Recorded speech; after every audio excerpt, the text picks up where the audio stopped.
Hello, friends. Great to see you guys. Yeah. Hello. Yeah. Hey. Everything good? All right.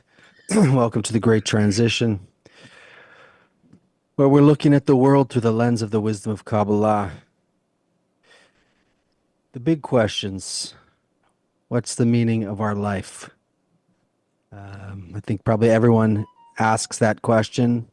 It gets covered over by the day-to-day Hmm. responsibilities, but these costly years, if we were to be able to have some app or something we were able to carry with us throughout the day, and every time Hmm. something negative or annoying or some enemy or a pain comes up, we put a check on that side, and anytime someone pays us or pays us a compliment or we feel good or something, you put it on the other side. At the end of the day, at the end of our life, it seems like if we added up all of those columns, life is pretty costly. And if we had to do a serious accounting, no, I don't even think, as I'm saying it out loud, it's like we don't even want to look at it, honestly, because if we had to do a serious accounting, is it all worth it? Yeah. So, It's a welcome to big, our conversation. good question. We're Wow. we're we're Yeah. three students of the legendary Kabbalist Rav Michael Lightman, who paved the path, who summited the mountains, who traveled to all the continents except I think Antarctica. But students brought the wisdom of Kabbalah to every corner of the world. The wisdom that used to be locked behind thousands of gates is now open to anyone in the world who has a. Actually, you don't even need it, a genuine desire. Anybody can access tens of thousands of hours of teachings on anything you could imagine in the wisdom of Kabbalah, but anyone with a genuine desire now has a true path to follow that chain back up to discover the purpose of our life, the purpose of creation, and what the heck is going on here. The We crazy are here. thing, the crazy thing about Yes. like the greatness of what our teacher did is you can't see it unless you study for at least a couple years until you understand what Kabbalah is and how it developed and the whole history of it and where we are right now in the world. And then you can maybe somewhat a little bit grasp what he actually did. And so it's it's the craziest Each thing. I mean, generation we take advantage, we but it was take always for. it was always the case with Kabbalists, though. Like you can't really appreciate what they do um, while they're alive. It's Hey, yeah. it's the same thing with any, upper one, if whether it's your parents or your parents, you can't Yeah, that's true too. realize Sure. how they did it and what they Sure. did. Yeah. Yeah. Um, yeah. Also, one thing that came to mind when Seth was talking about this app idea, this that kind of calculates the moments of your life and how much they Well, the cost first of you, all, they already basically. have those charts. Have you seen the weekly, like how many weeks you have left? You just kind of Mm. contrast it with one of, you've seen those, right? That's Where it's like horrible. it's horrible. So you put that along with Seth's idea, and you really got some like a visceral reaction. It's like, yeah, I got Um, 500, I got 482 weeks left in my life. Oh, I it's got 481 weeks yeah, left in my there's life. actually wow, it's actually relevant to our show today. There's a fun exercise, fun. I mean, the contemplative, I would say, exercise that I do with students.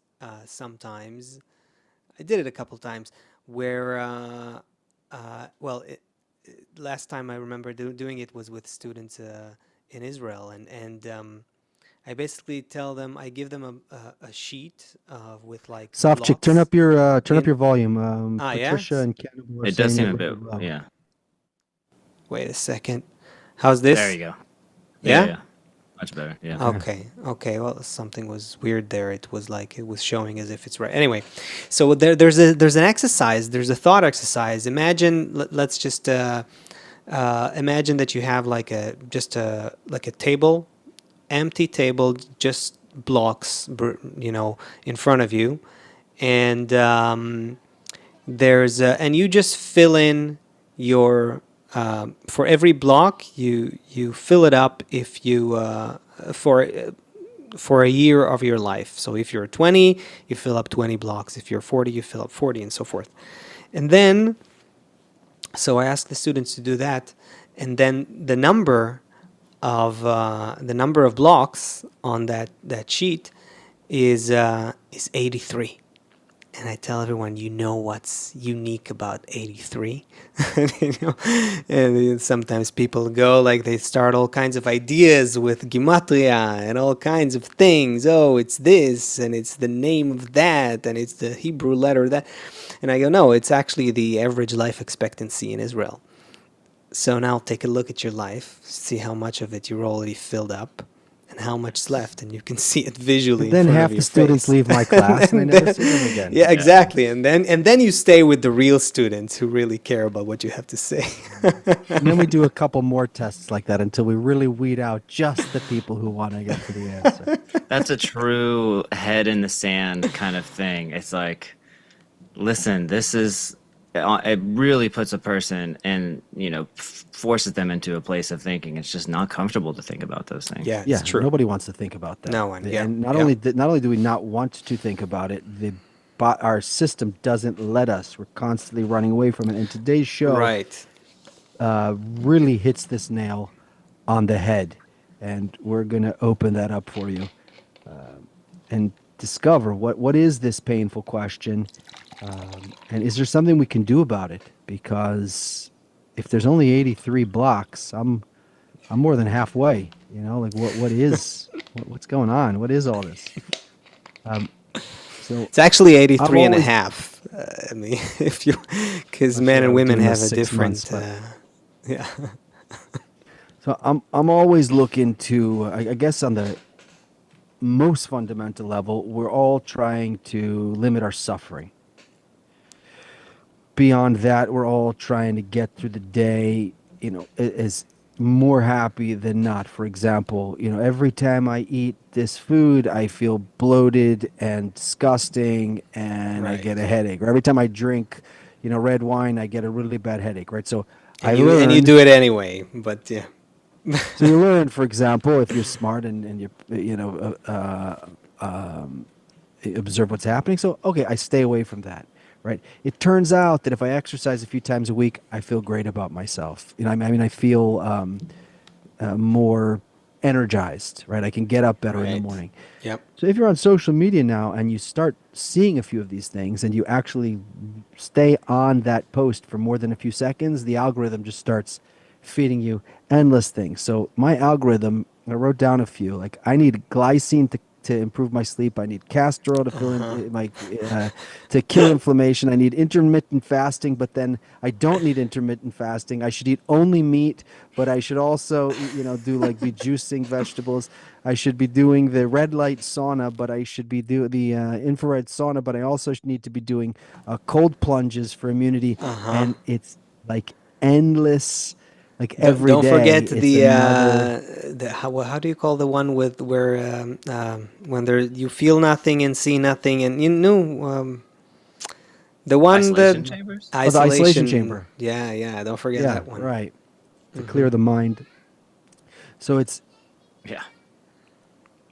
there was a clip, the Trump and Elon Musk and all these big AI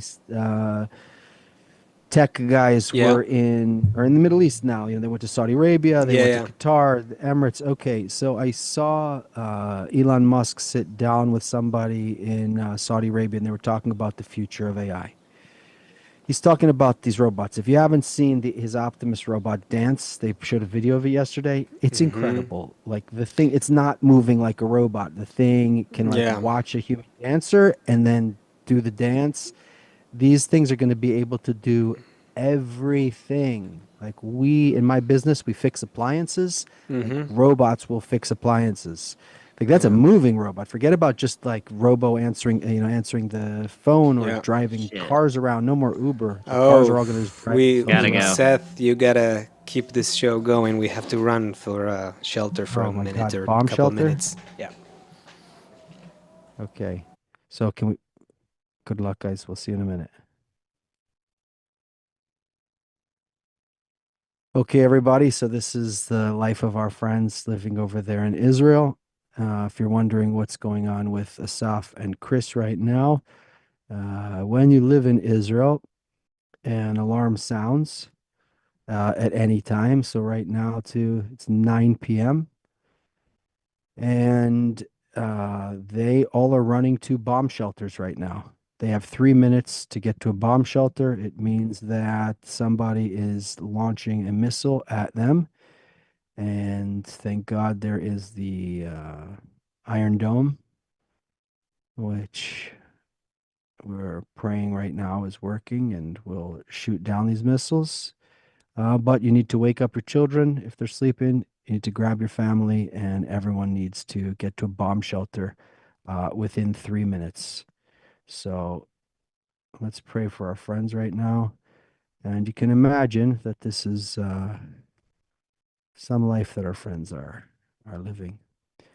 Uh,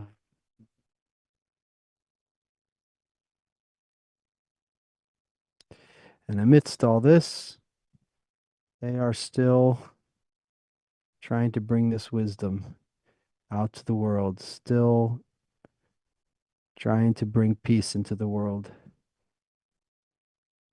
Okay, I see. Yeah, I see. I'm opening up the YouTube here. I see that everyone's saying be safe. Hey, Hayes and Southern Sash and Michelle and Rex and Julie and Carly and Sylvie and Isoke.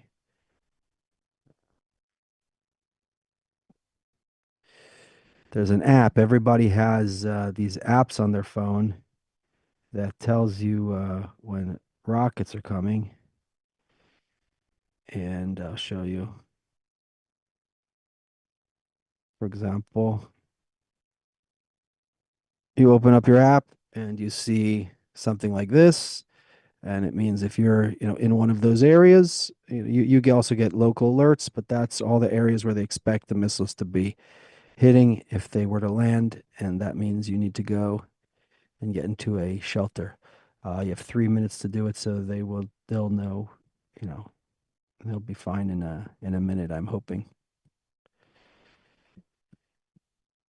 Well, here we go. These are the things that bring us to these questions. What is the meaning of my life? What is the purpose of all this? Could you imagine you're living, you're running for your life. You're going into a bomb shelter, and then you come up, and then just back to cooking dinner, just back to watching another show. Or do I ask myself, what is all this? Why is this happening? And what can we do about it? And if a person doesn't let those questions go away, then he finds an answer. Then the answers start appearing because we're in a natural system, and that person will find a teacher, and that person will find books, or that person will find a link on YouTube or something, will guide them. It's like water always finds its way to the lowest point, or fire always rises.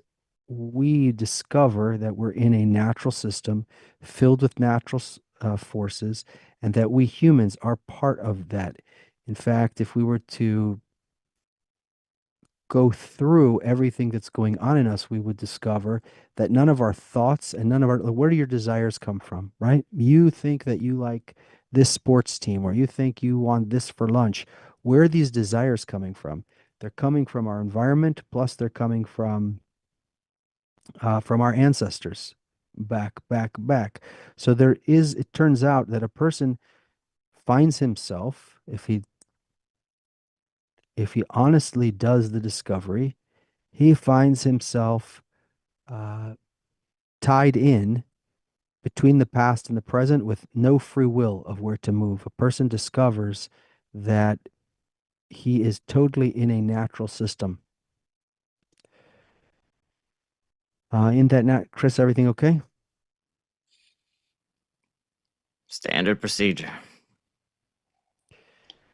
A person finds that, so if we let those questions just quiet down, we come back in the next lifetime and try again, and nature keeps pushing us forward. But if we come to understand, okay, I'm in a natural system,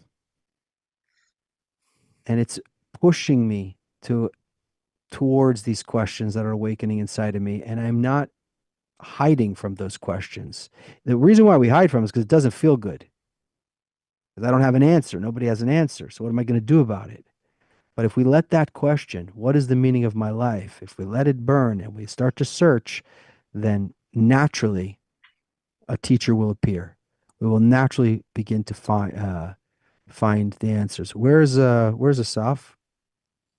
He usually has a longer walk. Where did they run to? I don't know. You It's can kind of a you can problem go where he right into your lives. building. He either has to like go to some stairs nearby, but it's not even that nearby, or like They to don't a have a bomb neighbor's shelter in his house, who right? does have a shelter. Yeah, I don't. But he's got a distance to cover more than me. Okay, you have a bomb shelter in your apartment, in your house? Yeah, not Okay. in the house. No, it's not a safe room or anything. There we go. Everybody okay? Everybody okay? All right. Yeah, everyone's okay. Yeah.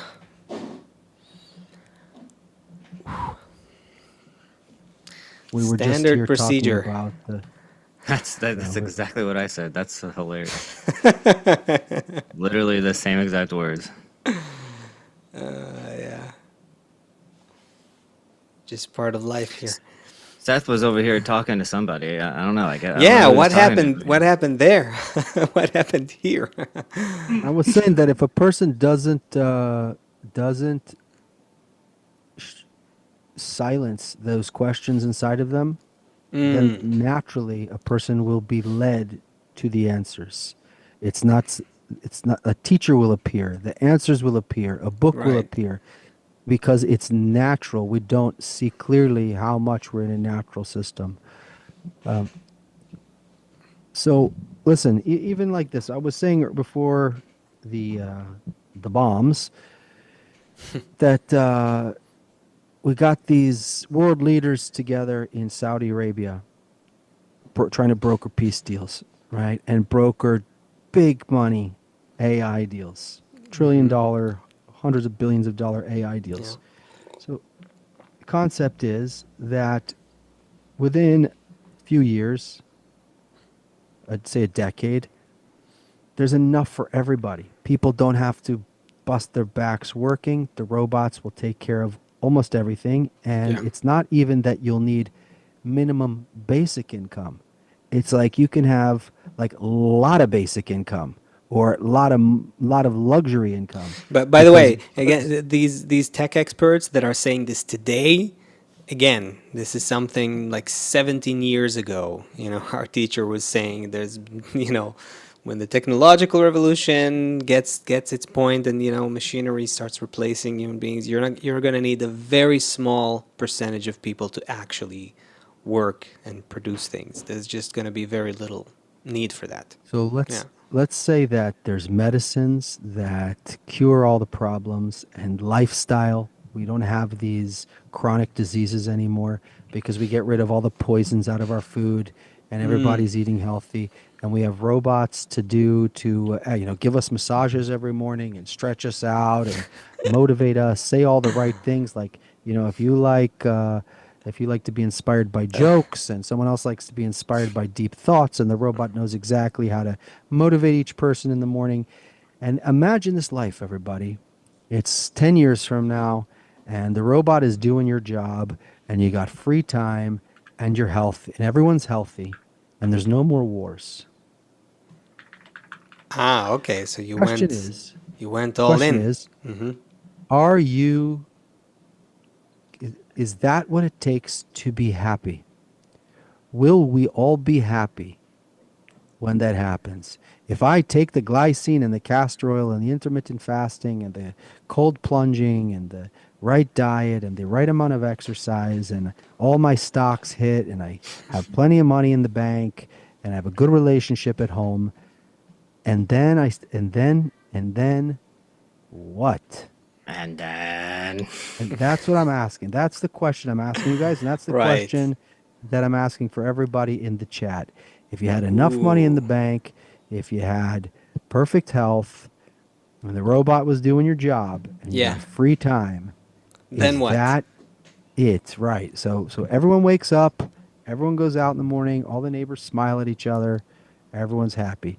Is that the and then you just go, and instead of 83 blocks on the chart, they get 97 blocks on the chart, right? And you go and everyone dies in their sleep at 97 with a full refrigerator and a full bank account. The question is, to you Nice. two students, Kabbalists, is that it?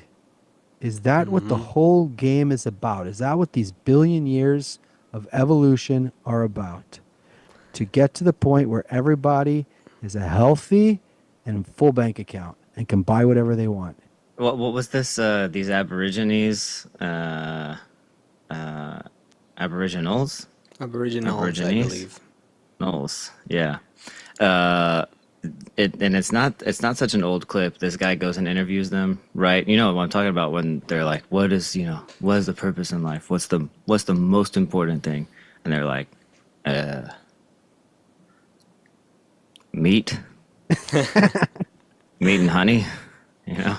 Right. And like, yeah, But but like, what do you think? Like, what do you aspire for? Like, what's the big, like, if you imagine, like, the greatest thing, like, meat and honey, meat and honey. So you have like, it depends. Yeah, Asaf, you're talking to us, but it depends on who you're talking to. Who are you talking to here? Are you talking to like a meat and honey guy, or are you talking to someone who, okay. So they said that the depression, the people who have, I can't remember exactly. I heard this researcher talking about it, where he said that the people who are depressed, like almost none of them have like these mental disorders. And we kind of think that people who are suicidal or people who are really depressed, they have mental disorders, like some kind of like chemical imbalances. Like that's not the case. These people are just despaired from life. That doesn't mean they have some disease. It means they just don't see any point, and no one can prove to them that it's worthwhile. So you've got that full spectrum. So Seth, who are you talking to? All right, sorry, Seth. What Yeah, were you yeah. saying? okay, and Lawrence here says the hedonistic imperative is unreachable. The meaning, like, no matter what Oh, I get, okay. So, yeah, you'll never be satisfied. But okay, but even if you, I want to throw your question back to everyone, but in a different direction. What if you pause the world right now? Just pause. People on the street, like everyone, just becomes a mannequin challenge type of situation, right? And you ask people, okay, now you've got all the time in the world to just think and give me an answer to one question, and then you hit play and you keep playing life, right? And that's what's life for? What's it for? All of it, all of whatever that you do in every day and every year until you die, from the moment you're born to the moment you die, without giving you the robot that will make your life and paradise on earth. Just now, what's it for? What answers are you gonna get then? It's the same You know? question. If you say why do all these molecules? Let's say that there's just a bunch of random molecules. Why all of a sudden is there then this higher form of life called bacteria? You have like still matter, and then all of a sudden, it's basically the same question. What you're saying, why? Why is that occurring? Why did that occur? There's similarly no answer to that. On the same, it's just a different. We're looking at it down like this. Down some tunnel where from the end of that tunnel there was nothing, and then there was a little bit more, and then there's a little bit more, and there's a little bit more, and then here we are standing here, and we're talking about, yeah, but what for? Making my life so comfortable and having a lot of money. Those things are like, even a baby doesn't understand and can't grasp those things. So we're talking about, why did still matter develop into bacteria, all the way to why, yeah, a hedonistic, trying to fulfill a hedonistic. It's still, there's no answer along the way. There's no answer that says this is why it's happening, and there's your answer. So it's the same question over and over again, just in different contexts. And for us, if I try to talk to my son, hey, he's like playing with his friends or something, he's not going to hear a word about meaning of life if he's like, you know, doing some like 10-year-old stuff, Yeah. Not even 10-year-old. I heard Elon Musk, the dude is so genius, right? Like they implanted this Neuralink chip in a paraplegic, and the guy is controlling a computer with his Yeah, brain. I think I saw that. You know, the guy is Mhm. catching the heaviest man-made object, construct. I don't know, catching rockets, like shooting rockets into space, and then like catching them with giant chopsticks. And reusing rockets and building a fleet of driverless cars and making robots, and wants to colonize Mars. And if you stop and think and say, why are you doing all this? Well, in I his haven't heard any mind, answers.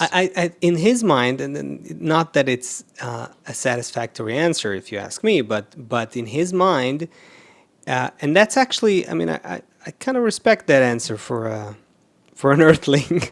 He says, from what I've heard, something like, you know. Like it's clear to him that he's not going to achieve all these goals even in his lifetime, but he sees himself connected to like a bigger thing called human evolution, and and moving that forward even just a So bit that what? So that is, we can have houses on another planet? yeah, For that's what? that's the Okay, question. we got robots Hmm. and the GDP goes up 20 times, right? The amount of stuff that Right. each person can produce goes up 20 times because the robots don't need to sleep and go to the bathroom. And then what? Right. Okay, So the robots question do of everything. what for, which is also like saying why. Why? What for? What's the reason? What's the purpose? What's the meaning of it all? That level of questioning is not even on the radar for most of humanity. If you think about it, even the smartest people, the most advanced human beings of humanity today, it's that question of why. And interestingly, I used to think many years ago that scientists have answers or are looking for answers. But most of science today, first of all, most of science today is not even, you know, truth-seeking science. It's more like um, you know, the, an aid to technology. Not that it's a bad thing, but it's like the search for truth, and is not. You can't say that that's all of what science is and scientists are doing. But I mean, the more I looked into it, the more I saw that scientists aren't even looking for why. They're looking for how things work, how the world operates, describing the mechanics of the world biologically, physically, chemically, all of that. But why? Why does the whole machine operate? What's the universe for? What is life for? What are all these processes that you're investigating for? What's their function in the grand scheme of things? What's their purpose? No one even investigates that. That is outside the realm of questioning. Maybe rightly so, because it cannot be investigated in these in classic scientific tools. But so it's But the, not even the reason there. you You can't you know? can't get answers. I mean, that's the Yeah. problem. I think that's also why people can't ask the question for more than a second, and Let's when the linger question on this for bothers. a second. Is it because we don't have an answer in front of us that we don't ask the question? Because that seems to You be put that what. answer, if We you put an answer in front of a 10-year-old, No, but it's but not I'm attractive. saying, okay. I mean, I don't know. I think that even regardless of the answers, people need to, only a certain level of development takes you to focus on the question. You just don't care. For the most part, for the most of humanity, I think people just don't care that much. As long as you can, live the next day, watch the next Netflix episode, do whatever it is. This question of purpose doesn't really bother you to the point that you feel like you gotta find an answer. That's the You issue. need to It's be, yeah, and it's the same thing. You need to be kind of like propagandized. Like even if like, someone's trying to get you to care about, I don't know, like global warming or something. You just don't care, you know. And someone could be saying all the right words to your face, and you still just don't care. And it's on that same spectrum, you know. If someone doesn't ask the questions about the meaning of life, doesn't matter what you say. You could say all the right words. It's just not gonna. It's not gonna. It's to them. It just seems like another thing that I either care about or don't care about. It doesn't seem. There's no. Oh, this is the essence of life. You know that question. You know, why just seems like another question to another person. Why? But to someone who feels empty because there's no answer, I think that's kind of like the key. Yeah. You know, I'm Yeah. empty because there's no answer specifically to that question. That's whenever it kind of shines for a person. I think you're right. I think that's a big marker that differentiates, you know, people in terms of those ripe for spiritual development and those that are not yet interested in it. And it's that how much this question really bothers me, you know, and Well, ultimately, let's talk about yeah. Go ahead. Go ahead. well, let's talk about where this question comes from. So this question is an extraterrestrial point. It's a Ooh. point of light. It's not I like the definite the way you put it. Extraterrestrial. it's not That's nice. an earthly matter. Earthly Right. matters would be everything, you know, take the glycine and do the cold plunge and fix your Yeah. longevity, you know, live for a long time and be healthy and get the robots going. And if that's all there was, then, and maybe this is it comes to the heart of our point here.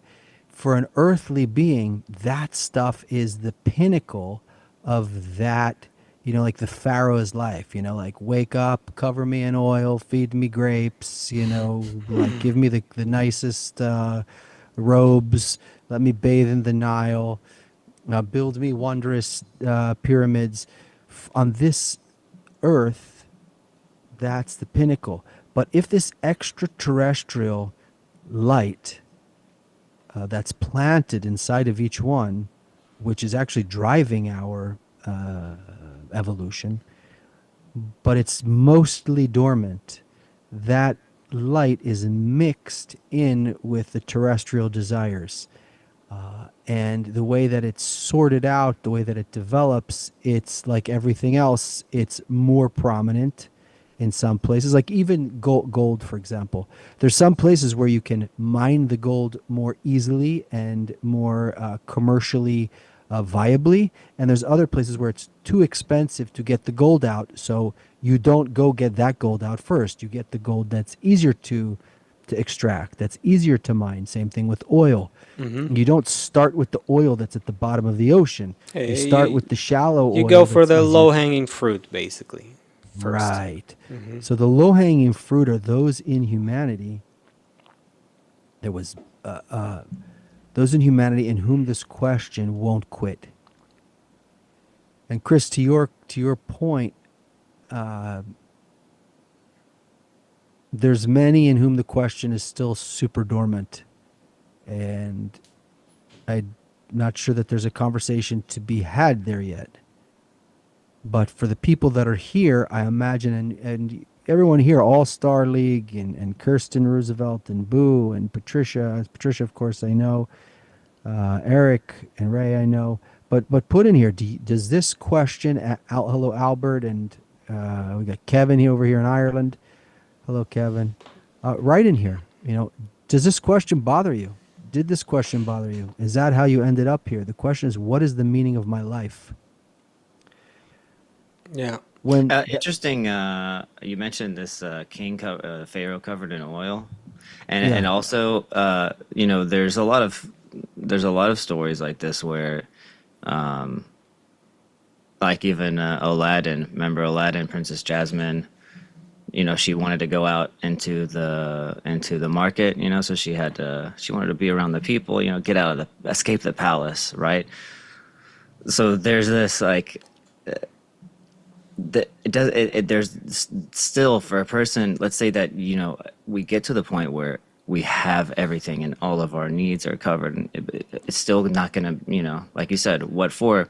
they're still going to be uncomfortable inside. Uh, and who was this? There was this Chinese. It's like with the last Chinese emperor, where they like. What was the story? They kind of like there was some conspiracy to kill the living emperor. They went out and like stole some child, and then the child was the emperor from like age like 4. Remember? This isn't familiar.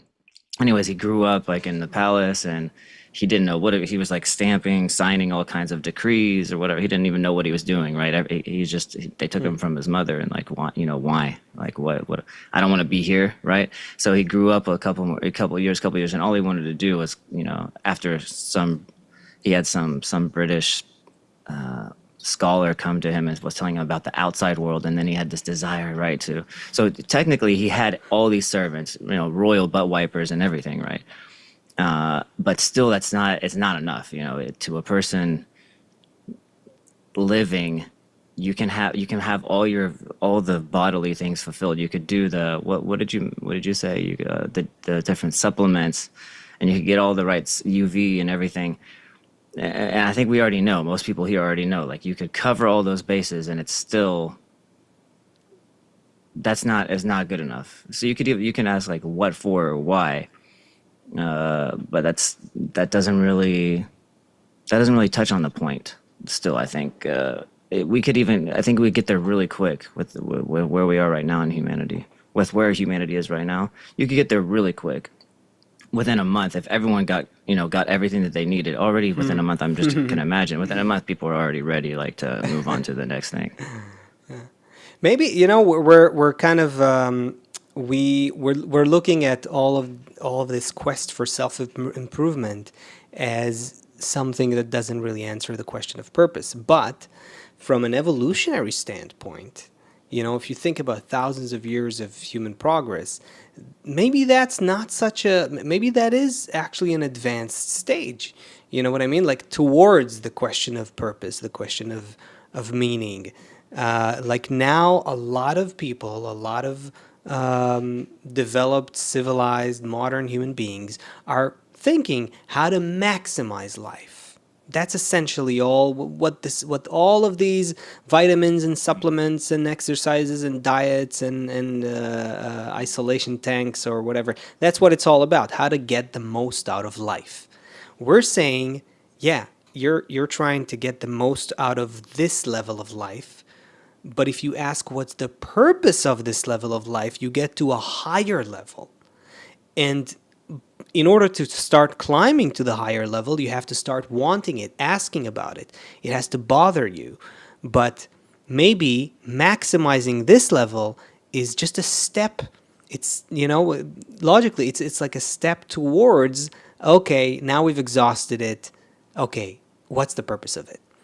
So it's not that bad. Like that. I mean, it is relatively new. I don't think there were self-improvement, definitely not as like today, in techniques and strategies, and even just this movement of self-improvement and self-growth and all that. I don't think that even existed. Going back. Most of history, people were just surviving. Right. They didn't even have the So chance that- to think about that. So now that there's more than survival, it's a whole nother level. And Chris, you circulated that video of Will Smith a couple weeks ago, and he said something along the lines of, "I wish everyone could have," paraphrasing, all the money and all the awards and all the fame that I've achieved, so that you can realize that that doesn't make you happy." There you go. Poor guy. Yeah. If you're trying to make it in LA and you don't make it, you're always thinking to yourself, if I could just get my breakthrough, then I'd be happy. But there's something. But if you imagine the feeling of having all the money and having all the awards and having all the fame and having all the health, you take every supplement and every smoothie and do every meditation possible, and then you wake up in the morning and you're still miserable, that's got to be painful. It is interesting that you don't have to be like Will Smith to kind of get it, you don't have to reach the top. That's because we're all this intermingled species. There's this incorporation that happens between our desires and thoughts, and a situation, an insight, an understanding that appears in one person, already it just manifests in one person, but it means that it's already in the system. It's already floating through the waves of this collective spiritual entity that is humanity. Totally. Something that we don't see through That's our five felt. senses, but Let me mention here that some of our friends answered my question.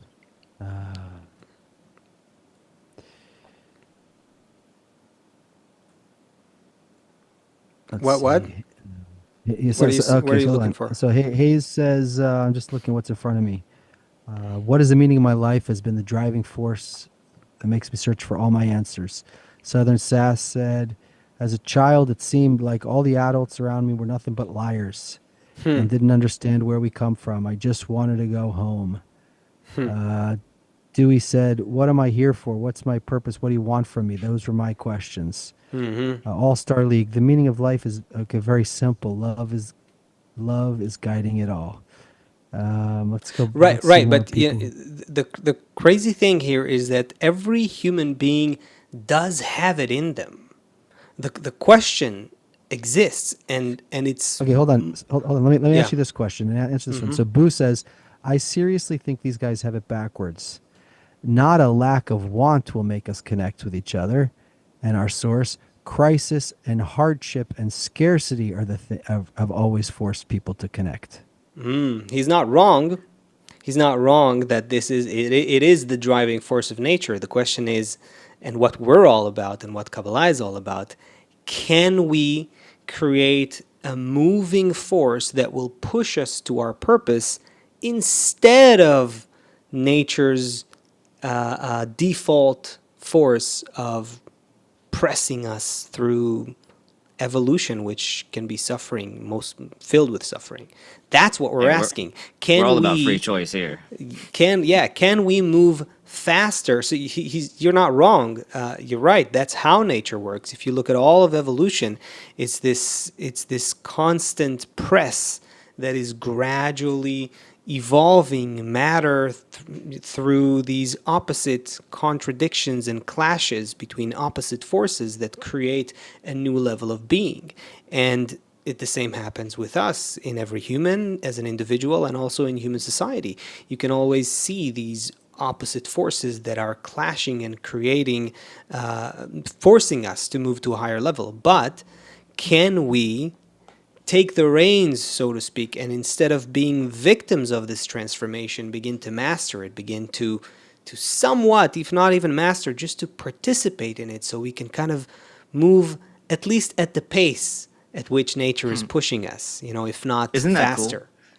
Isn't that cool though? Like the whole What? development that you just described was it really was like clashes of forces. You're imagining like volcano and then a glacier, Yeah, yeah. whatever, right? You're imagining that, but Explosions in then space, that's what explosions in space. created where we are now. Yeah.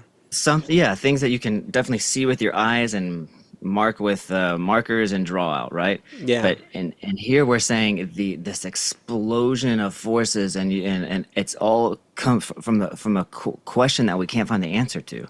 It's a question based. There's no material there. Yeah. It's just a simple emptiness, And, and it and, exists like in a level above material. and yet, everything that's happening on the material level of development leads to it. It's not leading to it directly, but it establishes the basis. And if you look at what's happening in the world today, I saw this analyst.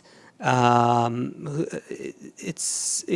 has an interesting look on humanity, because he looks at it as a system, like in systems science, that's the original branch is coming from. And basically he says, he investigates the future, but not in a fortune-telling way, but in a way of mathematics and probabilities. He says basically, what's the studying the future? It's studying a system, understanding the regularity inside the system as much as you can, and then predicting, okay, if these are the laws, if that's how the system behaves, that's what might happen to it. So from that perspective, he investigates the future, and he also had an interesting conversation with our teacher some 15 years ago, and they actually had an interesting kind of chemistry there, because also our teacher, Dr. Lightman, started his scientific career with system science as well, biocybernetics specifically.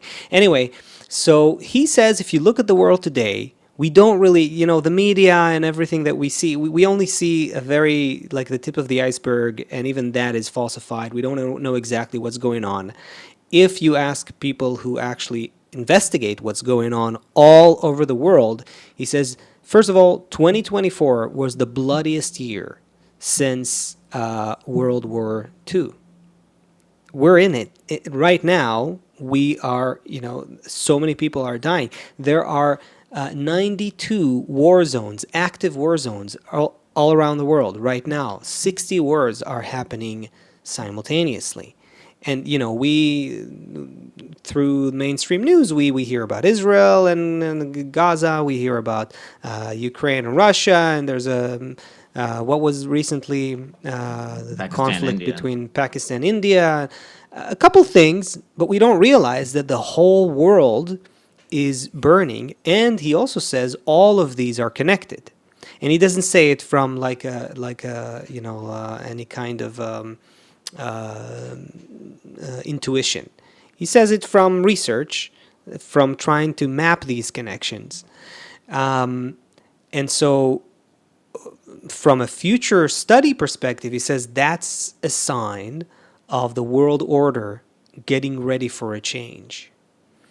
Now, how does that relate to us? So we know from a Kabbalistic perspective and in spiritual investigation of reality that humanity as a whole in our time is getting close to what we call the Great Transition, hence the name of our show, where there is some sort of a preparation that is happening right now for a transition, a global transition in our way of life, our way of thinking, and our approach to the purpose of human life itself. So everything that's happening on a material level is not directly taking us towards asking about the purpose of life, but indirectly it is preparing us for it. And I don't know how we got to this, but, and that's how we feel it. So this light, this extraterrestrial light, we can call it. We started calling it recently Bina. We're slowly bringing a little more terminology into the show for those of you who are interested. That spiritual light comes and is planted inside, is mixed up inside of our earthly desires. Mm-hmm. So as it starts awakening inside of us, and imagine like it's there's some great magnet in the sky. Now with a magnet, if you start to come close to the metal, it's not affected until you get within that special range. Right. And then it's affected. Otherwise, it's not affected at all. Yes. And not only that, but if the closer, for example, splinters of steel or little steel dust starts to come close, the other piece of steel that's over here will be affected by the pieces that are here, which will be affected by the pieces that are here. So it starts to pull everything along with it. That's so cool. Right. So what we call in the wisdom of Kabbalah is those that are closer, it's called Israel. It means Yashar El. It means straight to that force. We're not talking about nationalities here. We're talking about an internal wisdom, an inner structure of the world. There are those that are more drawn to it when that feeling awakens inside of them. Now, when that feeling awakens inside of you, I feel empty. So I can try and fill it by becoming a movie star. Or I can try and fill it by having a steak. I can try and fill it by something in the material world, and it can be calmed down. It can calm me down for the time being. But if we pay attention to what's going on in there, and it becomes important to us, and we're lucky enough to be drawn towards teachers and books and an environment that explains to us what's happening, and everyone here can start to understand this, that what's happening inside of you, all the friends who wrote on here that you experienced these questions during your life, that is that force of Bina awakening inside of you and pulling you forward and asking you, why am I alive? This is what no one is telling you about living. What is everyone telling you about living? Where somebody wrote in here that they asked their pastor when they were a kid, and the pastor said the meaning of your life is to, not go to hell. Nobody has answers for us, right? Just start cold plunging and then you won't have brain fog and you'll feel Right. great. Or just eat like this and then you'll feel better about yourself. Or just do I, this. And then what? Then I'll be a perfect animal. But I'm something eternal. I've got an eternal light that's awakening inside of me. And that's what I need answers for. That's the what I'm searching for. and the all the self-help gurus or self-growth or all that, it's not, you said that they don't have answers for us. I would say they also don't have the questions for us. That's like a person who is with us now in this conversation. They got to contemplate this question of purpose, the meaning and purpose of life, maybe even more than if unless there's some other sources that with which they do that. Who gets you to ask this question? This is something. I mean, this is something that Kabbalah practice. You do this every day, and you do this ultimately. You're aiming to do this all day, and you're trying to live in that question and develop a dialogue with the force that's creating that question in you, and so forth. But the rest of society, all of society, they're not engaged in, forget the answers, in the question.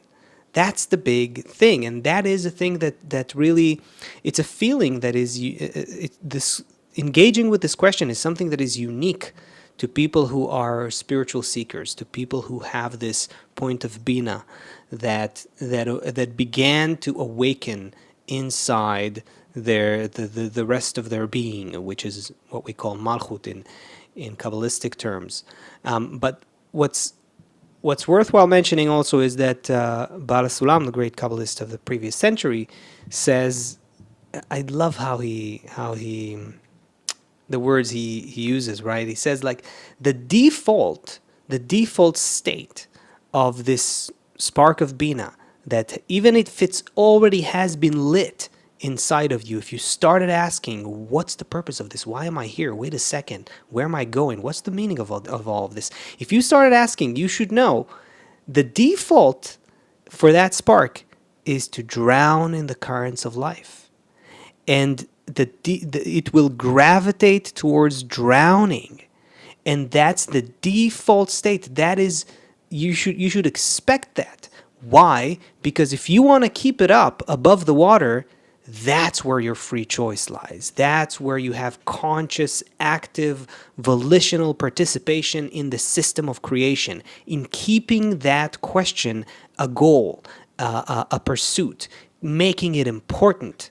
And that's already where we need each other. We need other people who are like-minded. We need more seekers around us so that together we can have some sort of a society within the greater human society, and we can begin to sort of evolve. And when we do that, like you said with the magnets and the splinters of metal or whatever it is, if we begin to create such a society, it's like a little tornado inside human society, and we can begin to gradually pull ourselves and whoever's closer to us in concentric circles, getting farther and farther away. Whoever is close enough can begin to also rise with us. And in other words, that means focusing on the purpose of life and starting to ask questions about it. So there's this whole mechanics that built into creation to allow the created beings,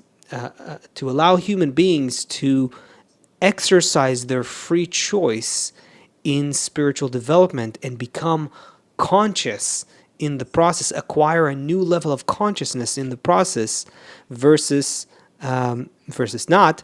But if you don't do that, the question will just drown. Imagine that you yeah. imagine that you figure out investing, Uh-huh. stock investing, you know, Figure out as in I and know how to make it work you know how really to well. do it. You Yeah, know how to, okay. you take your Mm-hmm. paycheck and you put a certain percent in, and every week it's growing 10%, 12%, whatever. Like, oh my God, this is great. A couple hours of my, I don't have to trade a couple hours of my time. I'm Uh-huh. making some money. And you got a 5-year-old son, a 10-year-old son, Yeah. and you're like, oh, if someone only told me this when I was 5, Uh-huh. just think of how much I could have now, right? Or 10. So you go to your 5-year-old, you go to your 10-year-old, you're like, listen, you're going to get a small job after school.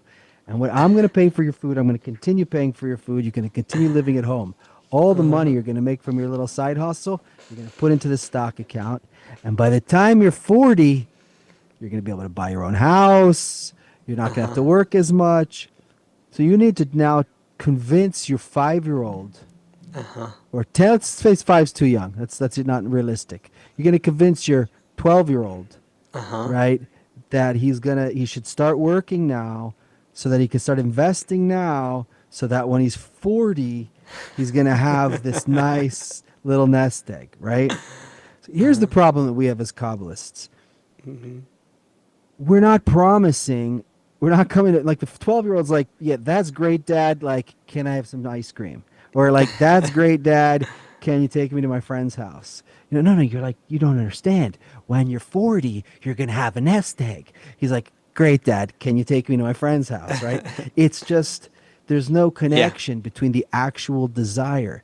And so as Yes. Kabbalists, we're coming and we're talking about some faraway eternal Yep. planet. We're talking about riding on high planets somewhere.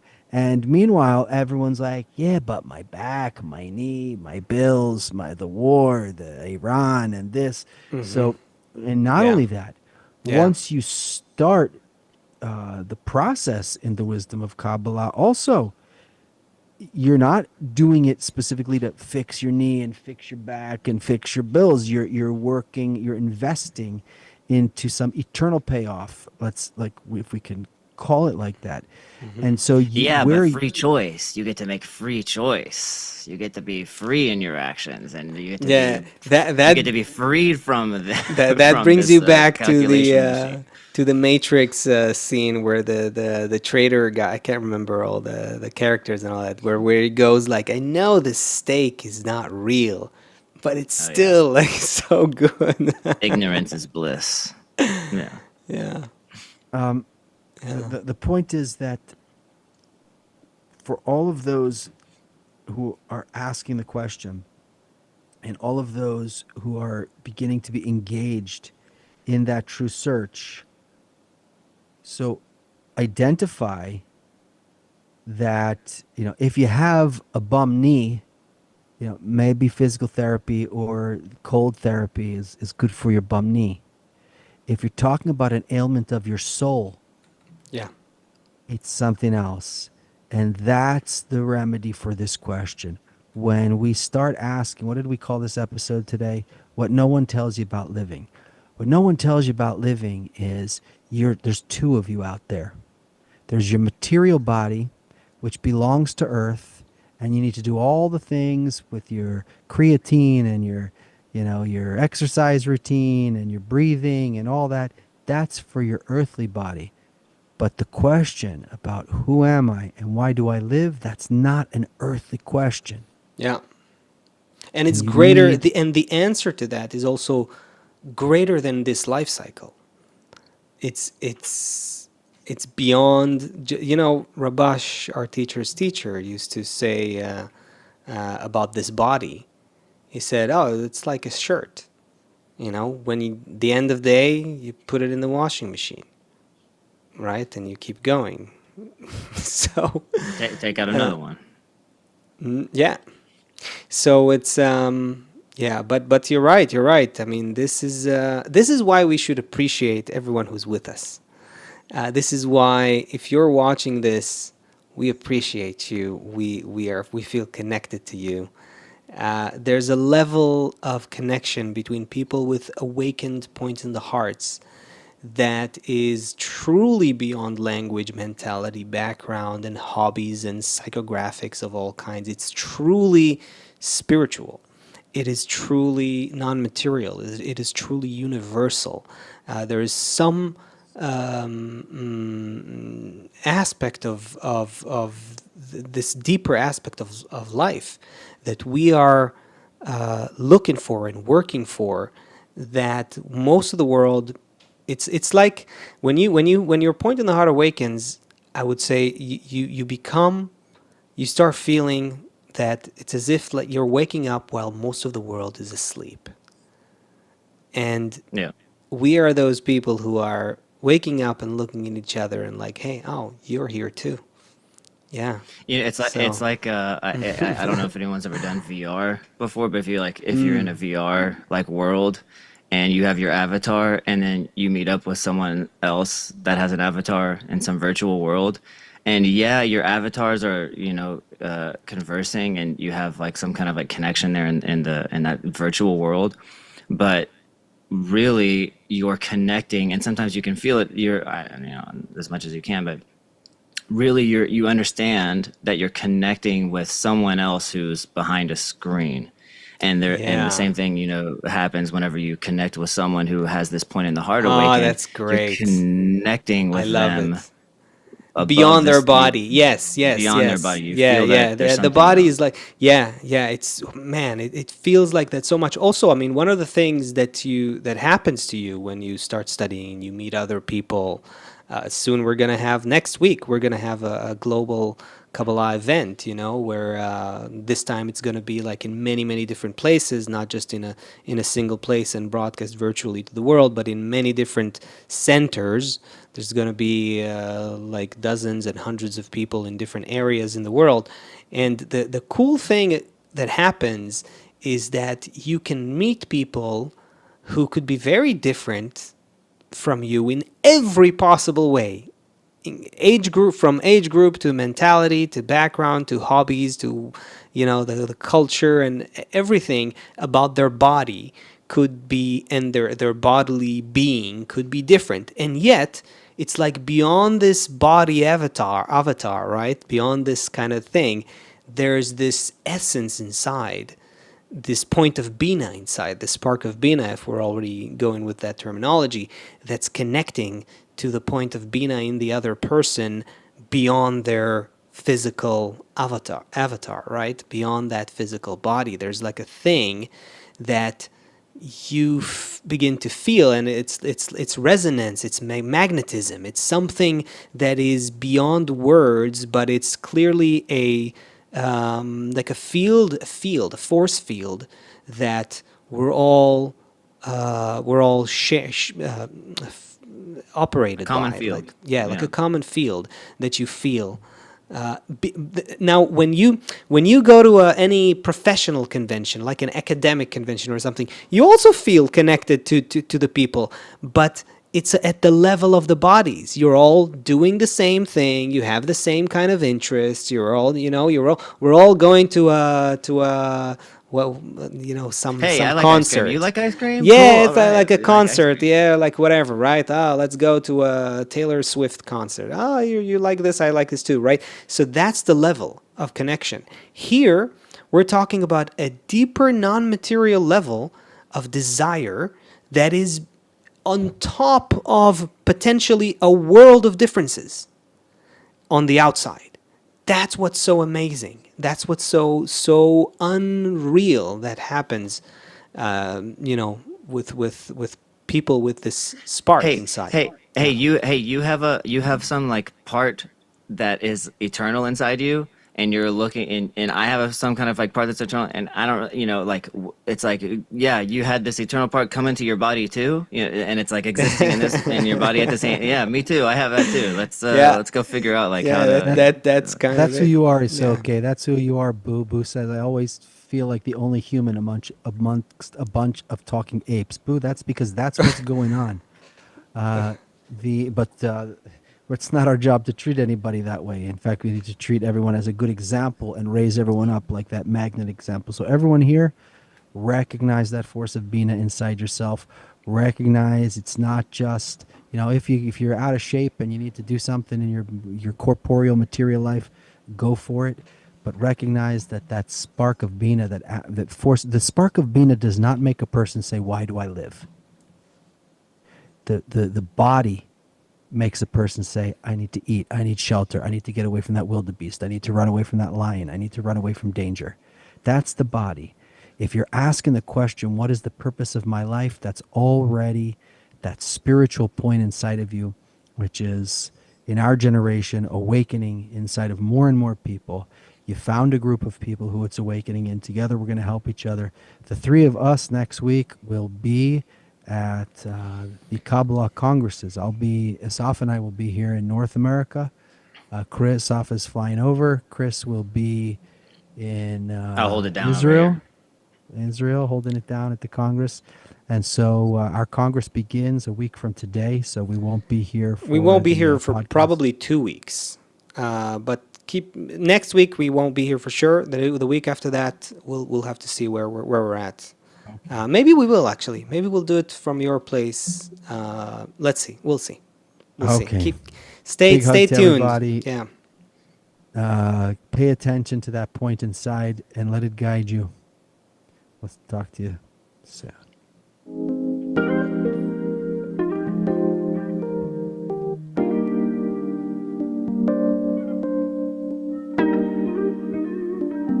We've all been hiding under masks, our children growing up too fast. And when the future comes at last, we all must find a way to live in love, y'all. Everybody's right, and somehow everybody's wrong.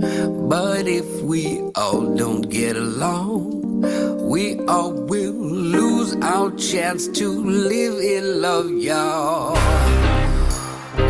Wake up from the future. Wake you to that feeling that you got to give love. This is your wake up from the future. Wake up to the feeling that you got to give love. Feels like we're living in a dream, like somehow nothing's what it seems. Inside this world of broken schemes, I pray we'll find our way to love all. Think what life could be if I love you and you love me, and all we have we give for free. That's how we'll thrive inside a life of love, y'all. Come on now, open up your heart.